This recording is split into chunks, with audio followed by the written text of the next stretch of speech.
How's it going, guys? We are auditing 10 more remodelers today. This will be episode 2.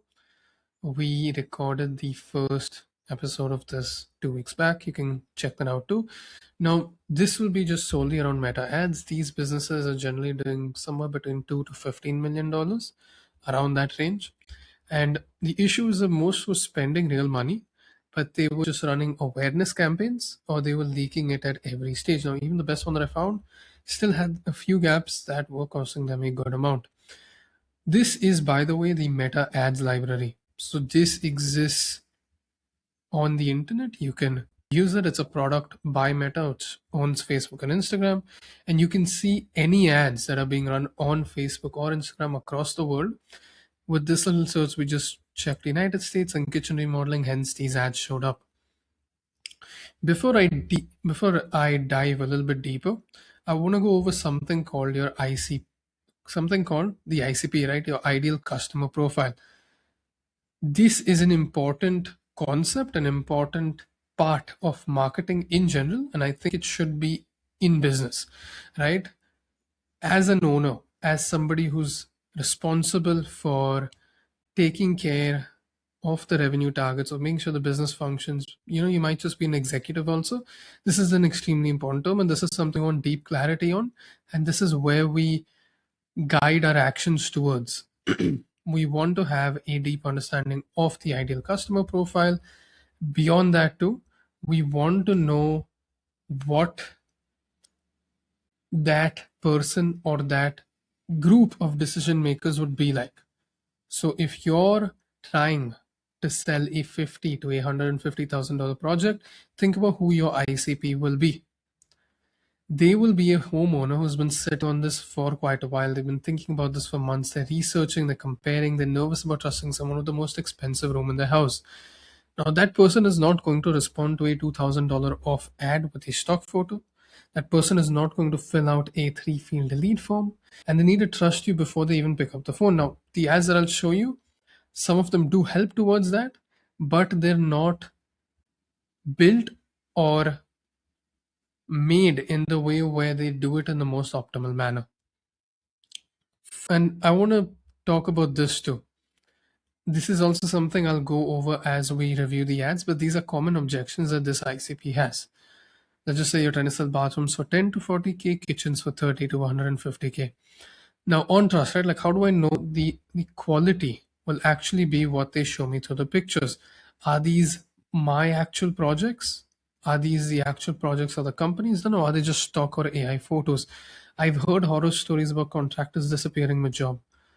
Will they use subcontractors that I wasn't okay with? Like, these are actual problems, like these are objections, these are things that stop them from inquiring with you and from actually ultimately making that leap. That is what our ads, our marketing communication, and our marketing assets need to address.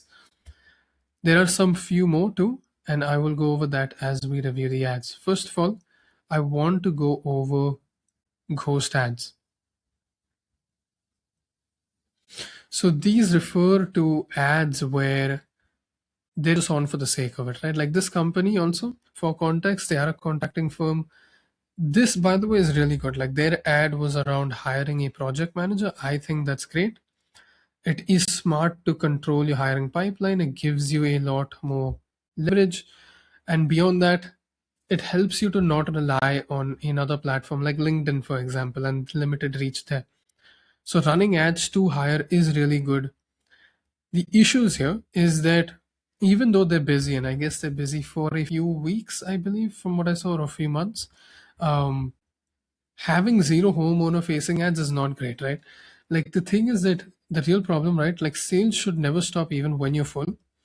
Homeowners deciding on a remodel in the next 3, 6, 12 months, they are on Meta right now. And being booked today does not protect your pipeline tomorrow. Perpetual brand and conversion ads should run regardless of capacity. Like sales should never stop. And it's fine if you don't get people on a timeline that you can't afford. But at the very least, getting your brand known at the same time, even if you're booked 6 months ahead, is something that is a preventive measure. That is why it is essential. The next one is a company where they have fabulous projects, like a really good work. They're in business for I believe about 2 decades. They do great work. The issue was that, and again, this probably is a technical error. Their ad was actually just linked to some conference, right? As you can see, like this exact ad, even though the link displays over here, like when I clicked on it, it took me to this conference. So this again is a technical error, something that might have just happened by mistake. Like you got to just still review ads, so that's something they should have checked, but it's all right. It's fixable. Once that is fixed though, if this is the only ad and this was the only ad that's being run, you're missing out on a ton of opportunity to actually build marketing impact beyond just awareness, right? uh, it is a clean brand line, right? Somebody clicks on it and obviously they link to the wrong sign up. That's an issue. The thing is that we do have a strong presence here for them, but organic will always be limited by reach. Like you can put some really great content, like that is why we use paid. And beyond that too, we have an audience that's being built, but it's not being actively monetized. And we're not creating marketing assets again that deal with these other objections. Like that is the thing about it. Like how I told you all that your ICP has different objections, right? On trust, on process. Like if you're not doing that, if you're not including it, that will always be an issue. If you're not creating content that addresses those objections, that will always be an issue. Like over here, for example, great work, but do we have any people being used in the ad? Do we allow them to communicate and inquire immediately? Do we give them a reason to inquire right now? Do we have videos of the projects? Do we have more media that's actually addressing the common objections that you have? And that's basically what's missing. Now, this is another brand. They are builders too. They want to focus on remodeling, home services. Now, one thing that I realize is like they only have these two ads on. The issue over here, as you can see, is that with just two ads like this and them just being led to a website, you're severely overpaying for your cost per lead. They only have two ads. First of all, you need a lot more ads, quantity and quality. The copy is good, but we still need a lot of volume. And this is top of funnel. Now, this is a different concept where we have top of funnel, middle of funnel, bottom of funnel. If you imagine people who see your brand as a funnel, top of funnel is the ones who have the least amount of awareness. They're essentially people who you need to inform that you exist and that you provide the service. Middle of funnel is ones where you want to build trust and nurture them. Be like, look, we do this really well. It's worth looking at. And then bottom of funnel is where you basically make them take the action that you want them to take, which is inquiring. So no ads that are addressed towards inquiring is the issue over here. The landing page will send paid traffic straight to the website. That's a big issue. It reads like a blog or an about page, too much information. The form is buried at the complete bottom of the mobile. That's too much scrolling. You're going to be overpaying for inquiries. Start the conversation is too soft of a CTA. Like you can always make it a more enticing inquiry without cheapening your brand. There's no qualification, no survey, no reason to act now. So it's the right instincts, but it's the wrong volume, wrong destination, wrong systems. And we just basically are severely underutilizing the capital we have towards the marketing over here. This next brand, again, only had one ad. They're just keeping it on for the sake of it. Great work, by the way. Lovely kitchen. It's a nice image. But that is not enough for somebody to actually want to inquire with you. Think about it. Are you the only brand that provides work like this? Like, again, we saw quite a few different companies, and we will look at even more. We looked at them in the last video where they provide good work. These might be in different areas, but there are a lot more firms in your area that are doing good work too. So we need to give them reasons to trust us, want to even inquire with us, and then actually make that decision. That is what this is about, and that is why they're called marketing assets. The landing page, again, as you can see, does not look bad. It's a good line, but there's not a strong reason for somebody to inquire. Also, this was linked to their website. There's too many options. People will always go and look at other options instead. Strong copy, good work. They do actually have a pretty big revenue goal too, but just with this one ad, just with this website link, it is not going to happen, at least through the paid ads. You'd be severely underutilizing this channel for acquisition. Um, Again, by the way, I want to make a good clarification. I am reviewing these meta ads, but this is from the perspective of me actually building conversion focused campaigns, right? Like it's fantastic projects, great firms. I'm also trying to say this from a place of positivity because I see great work, great projects just not being utilized in the right way through marketing. And that is why I make this video to help firms in this that I mention in this video or that I do include in this video and also the ones who are watching. I hope that you really utilize marketing in the way that it should be. And in fact, like AI is not going to fix this, right? Like basic strategy, basic marketing knowledge and the fundamentals that you need to include are this, right? And then the actual right individual or team to execute it is what you need. And I hope that you keep this in mind. We will be going over the bad ads now. Again, to clarify, great projects, great companies, just not the right focus when it comes to conversion focused campaigns. As we can see here, these guys have nice work. They have before afters, they have videos, they have about 4 ads in total. Good initiative. Those are the right types of ads that work. First thing, more readable copy would be great, right? Like just make it easier for people to read, make it clear on what they should be looking at. When it comes to the website, this is the, as you can see, right? This is the website view, the laptop view. It's fine as a website, but it's very overwhelming as a landing page. There's just too much information. We don't want to use a website as a landing page. As you can see, even on mobile, that's just too much for people to read before they want to inquire. The form is at the complete bottom, but there's absolutely no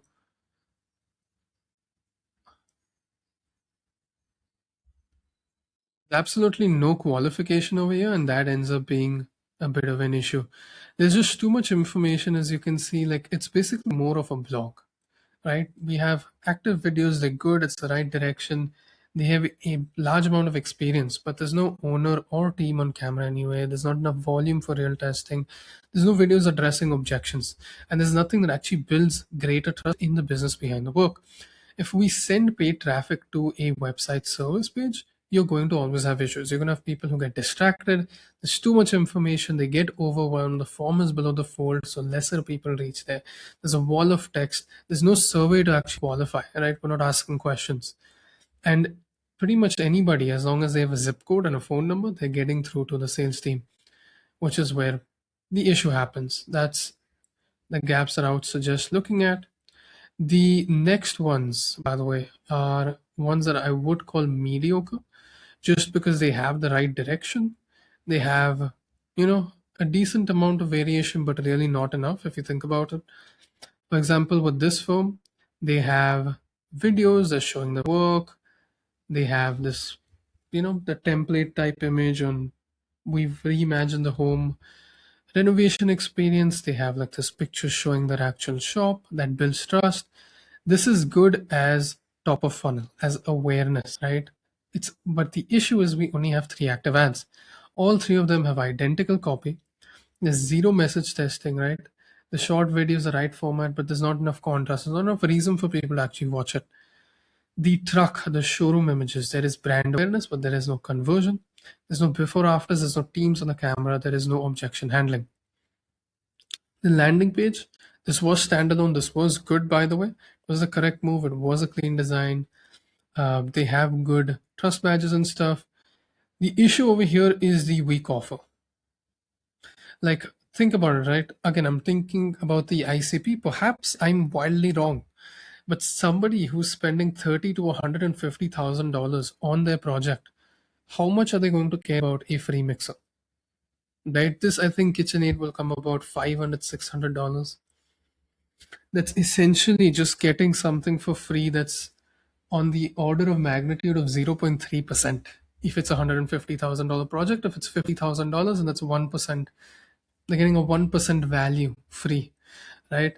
Perhaps some people will inquire, but It's just the strength of the offer, the reason for people to actually come through is not right.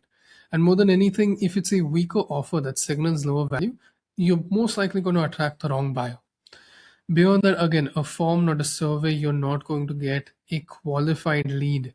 I have seen this even in other businesses where we have procedures, for example, that people care a ton about. That, like for example, I've worked with hair loss solution clinics. A survey always outperforms a lead form because you have them actually taking more effort to inquire. Plus, you get more information from them.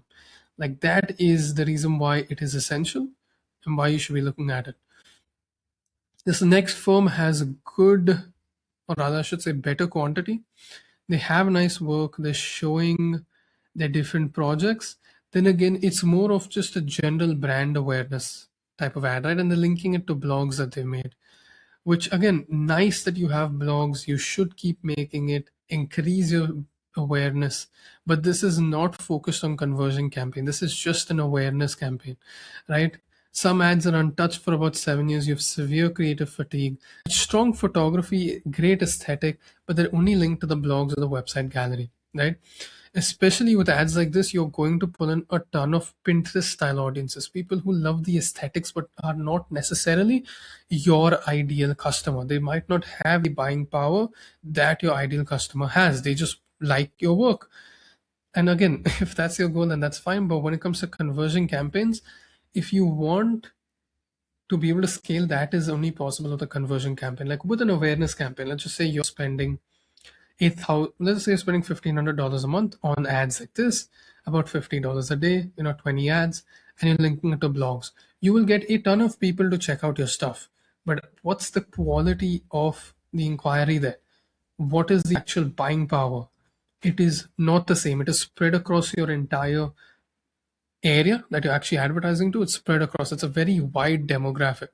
But conversion campaigns, they are optimized on who will actually inquire. You do not get somebody who doesn't have the money to check the form, fill out like an 8-question survey, put in their information, and then inquire. Most of the inquiries, if not all, will always be qualified. Not to mention that you actually have people calling, qualifying them, passing them into the CRM that you have, and then letting that CRM feedback data into the Meta Ads campaign. That is why you need conversion campaigns. And when you actually want to increase more projects, you cannot proportionally increase projects with awareness campaigns the way you can with conversion campaigns. Why? Conversion campaigns will actually bring in your inquiries. They literally bring in more estimates. You control that, which is equal to a certain amount of projects. That is why it is worth looking at and worth doing, honestly. Now, this next brand also great work, nice projects. They do have videos of what they're doing, but like again, the issue is with them not properly, right? Like again, it's active ads, all video, great brand tone, great brand tone, right? It's a storytelling approach, the right instinct. The issue is that the ads are top of funnel, right? And they basically just link to the website.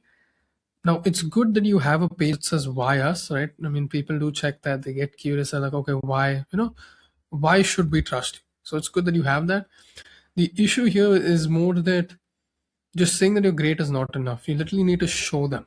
You need to give them a reason why. And it's not just with videos like this, not just showing, oh, I have lovely projects. There are other firms that do lovely projects too, right? We want to pre-handle all the objections. That is what separates firms that gets inquiries from the firms that truly get recognized, and more than anything, that become the go-to, regardless of who else is there in the market. And again, the top of funnel without a conversion layer ends up just being building a portfolio and building more awareness. There is just a different type of campaign. For context, I want to go over the rest of what objections this ICP has, right? On process, right? Like how long is this actually going to take? How disruptive is it going to be?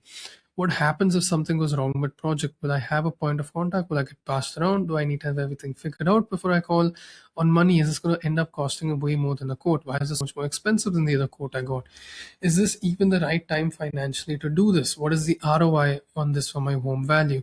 What if I hate it once it's done? Am I locked in once I sign? How do I compare 3 different remodelers so the quotes look nothing alike?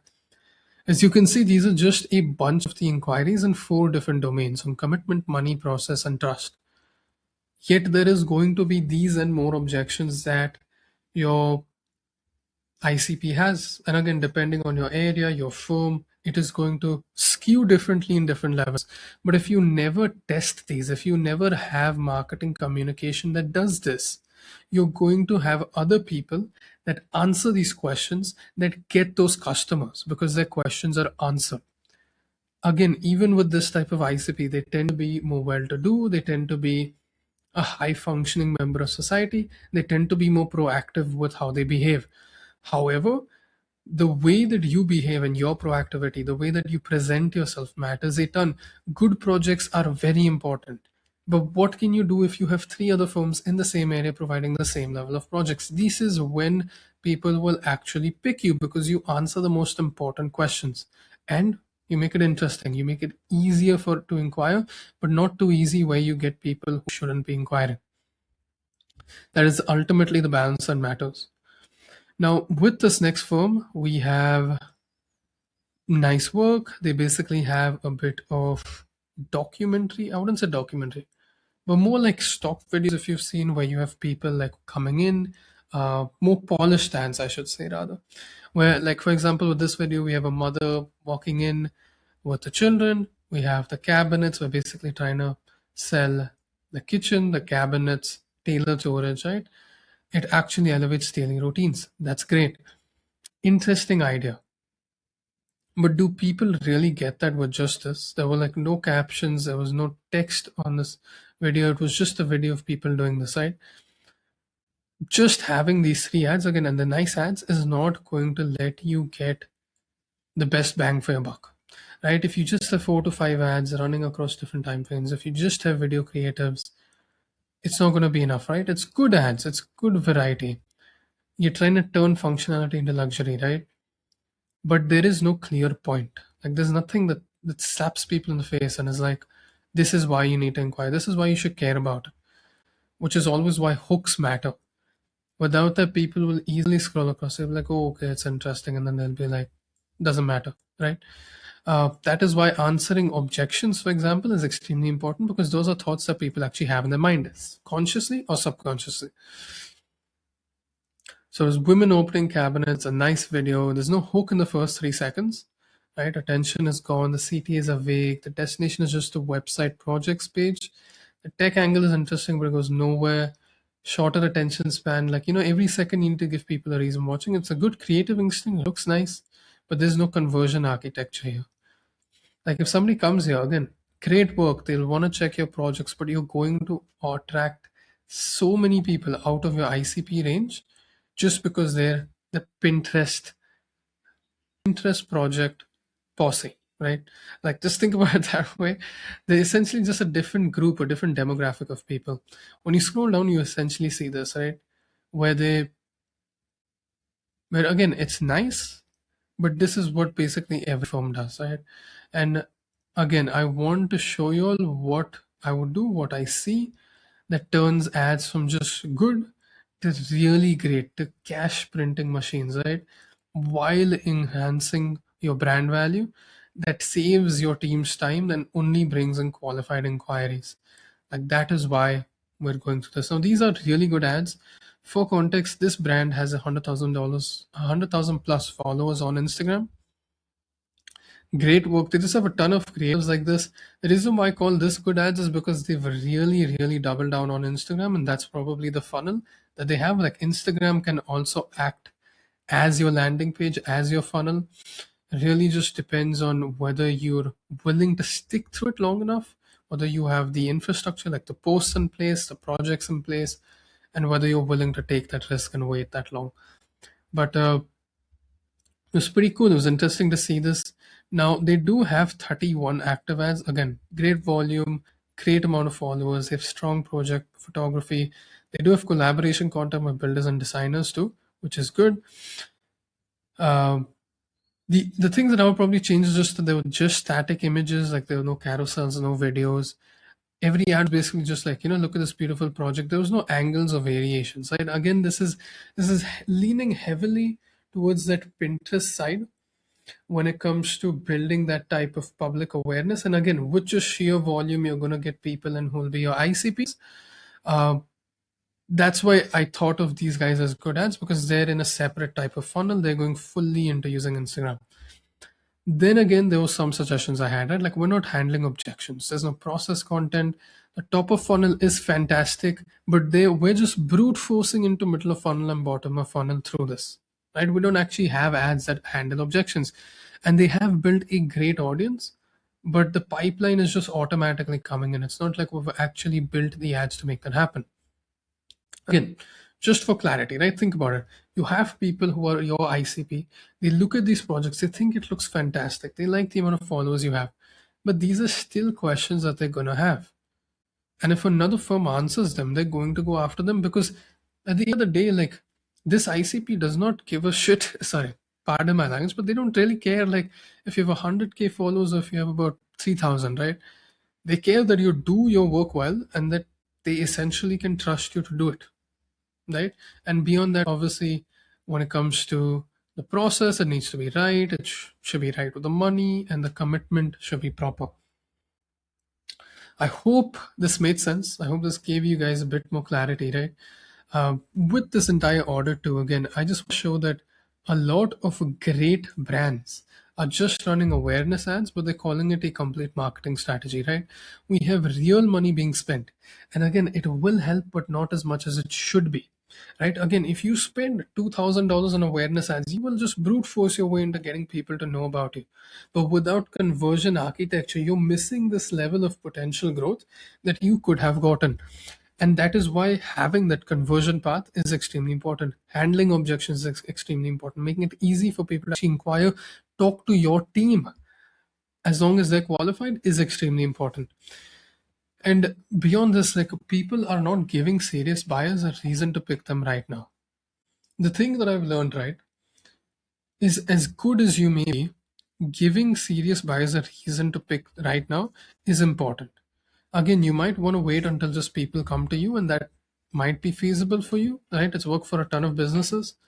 It's just that you'll miss out on people who are still in that thought process, like completely qualified, but they haven't been pushed over the edge to actually inquire with you. And that's frankly the job of the business. It's not the job of your customer to be like, oh my gosh, I need to research everybody and find out a way how to spend this 100K as soon as possible. Like, it doesn't matter. Like, they need to be given reasons to trust you over others. The landing pages are website side. They were built to educate, not really convert. The strongest brands in this audit are, still invisible to most of the market, especially if you just rely on organic. Like, think about it. You have 3,000 followers, really good, especially if that's without paying for any followers. Like, if you're posting your way up to that, the 3,000 real followers, that's fantastic. They're not all going to be your ICP. Beyond that, if you're in a city with even 2 million people and you have 3,000 followers, your ICP might be maybe 1% to 3% of that. How much are you actually reaching out to? Right? Are you able to control who you reach out to if you post organically? You can't, but you can through ads. And that is where the gaps are. Now, what good looks like if you get, uh, if you're just a bit curious, like, Angad, what should we do? What is the right angle, right? You want to have 15 to 20 plus creative variations. The more the better. It really just depends on your budget. We have multiple angles, transformations, process, objections, social proof, owner on camera, team on camera. Let people trust you, right? See that there are humans. We're humans, we're likable, we're trustable. Let's inquire, right? We want to make that happen. Standalone landing page, don't use websites, use survey style qualification. You need ads that don't look like ads. That's ideally the case. It's fine. You don't need to start off from right there, but it's ideally the case because that just always ends up getting the best conversions, ends up essentially gaining that virality effect. You want to have the top, middle, and bottom of funnel all covered, not just the top. When a homeowner in your market is ready to call someone, your name is already the most familiar and trusted one in the head. And they have at least 20, 10, 20, 30 touch points to have that happen. By touch points too, I mean essentially them having contact with your name, with your brand, with your marketing assets, your media online. So let's just say they watched you a couple of times on Instagram, they got your ads 5 times, they checked your website twice, they checked your landing page once, they actually inquired with you, talked with your design, uh, with your design consultant, right?